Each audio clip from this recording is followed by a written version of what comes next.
మన ఆత్మ పరలోకానికి వెళుతుందా? నేను ఇలాంటి జీవితం జీవిస్తే నా ఆత్మను పరలోకానికి దేవుడు తీసుకుంటాడా అన్న ఆలోచన ఈరోజు ఏ మనిషికైనా ఉందా అండి? నా ఆత్మ ఎక్కడికి వెళుతుందన్న ఆలోచన ఎవరైనా కలిగి ఉన్నారా? ఈరోజు ఈ ఆలోచన కలగకుండా చేసేసిందండి సాతాను. ఈ ఆలోచన కలిగి ఉండాలి. భూమి మీద ఉన్న ప్రతి ఒక్కరికి కూడా నేను చనిపోయిన తర్వాత ఎటు వెళ్ళిపోతాను? దేవుని దగ్గరికే వెళ్ళిపోతానా? ఒకవేళ దేవుని దగ్గరికి వెళ్ళాలంటే నేను భూమి మీద ఎలాంటి జీవితాన్ని కలిగి ఉండాలి? ఎలా ఉంటే నేను పరలోకానికి వెళ్ళిపోతాను? ఇలాంటి ఆలోచనలు కలిగి ఉండాలి. కానీ ఈ ఆలోచనలు ఈరోజు ఏ ఒక్కరిలో లేనట్టుగా మనం చూస్తూ ఉన్నామండి. ఎంతసేపు ఈ భూమి మీద ఎలా బ్రతకాలి, ఎలా జీవించాలి, ఎలా సంపాదించుకోవాలి, ఎలా సుఖపడాలి అన్న ఆలోచనలే మనిషిలో ఉన్నాయి తప్ప నేను చనిపోయిన తర్వాత పరలోకానికి వెళతానా అని ఆలోచన చేయట్లేదండి.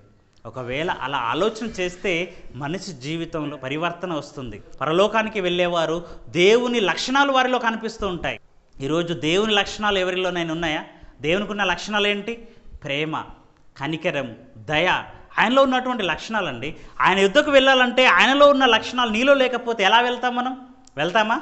వెళ్ళము. అంటే దేవుని దగ్గరికి నా ఆత్మ వెళ్ళాలి అని అంటే ఎలా వెళతాను?